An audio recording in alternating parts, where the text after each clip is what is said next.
We have a problem in our family. Certain members of the household seem unable to experience the world except by acquiring more and more objects. If we go to a museum, a zoo, or an aquarium, we have to build in time to the visit to check out the gift shop and all the stuff in it. If we see a toy or game or some other thing that another family might have, we seem to need it too. If we're in line at the supermarket and we happen to see a display of DVDs, we seem to have one of them as well.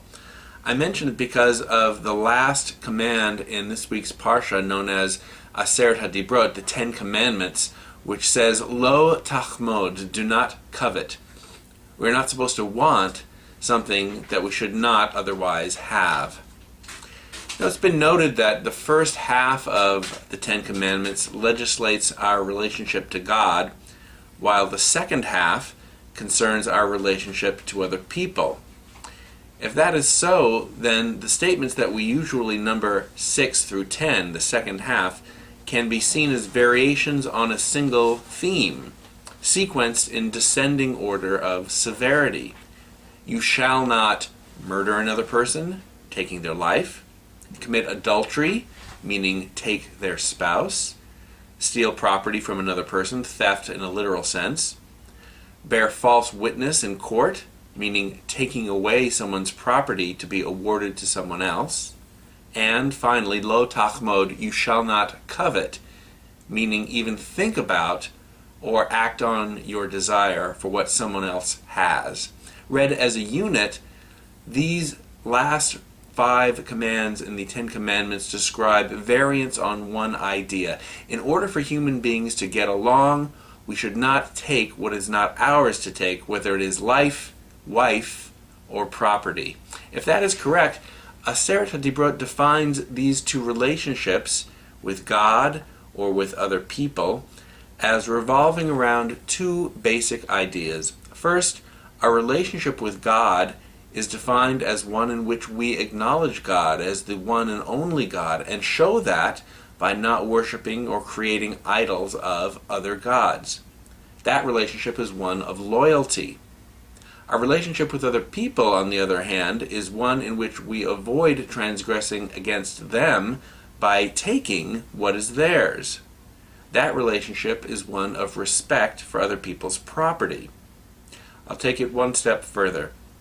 Having laid out a dual relationship model, people to God and people to people, and having explained the first as a relationship grounded in loyalty, and the second as a relationship grounded in respect for property of other people, I will claim that both are actually manifestations of a single idea. And that is that there are boundaries in life, and we have to learn to respect them. When we address ourselves to God, we respect boundaries through loyalty by shutting out other competing religious ideas about God. In the Torah's time, that meant avoiding paganism. In our time, it could mean knowing Jewish beliefs and behaviors and engaging in them rather than other rituals. We observe the boundaries between our beliefs and those of others. When we address ourselves to other people, we respect boundaries by acknowledging that their well-being is sacred and that we are not to impinge upon it. Such an interpretation of the 10 Commandments helps us to understand the Torah's overall objectives. Much of what the Torah wishes to teach us has to do with understanding and maintaining boundaries.